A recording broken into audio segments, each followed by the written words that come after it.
রাহিম ছিল এক হাসিখুশি ছোট ছেলে। সে সব সময় খেলাধুলা আর দুষ্টুমি করতে ভালোবাসত।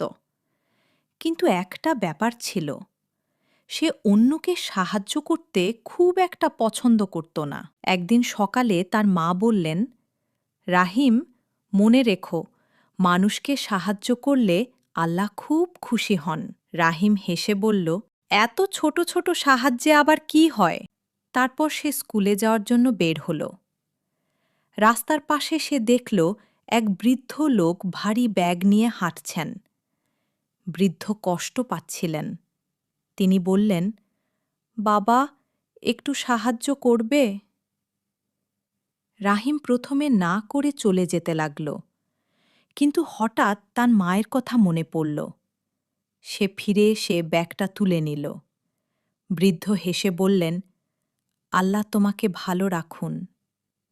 রাহিমের মনটা ভালো হয়ে গেল।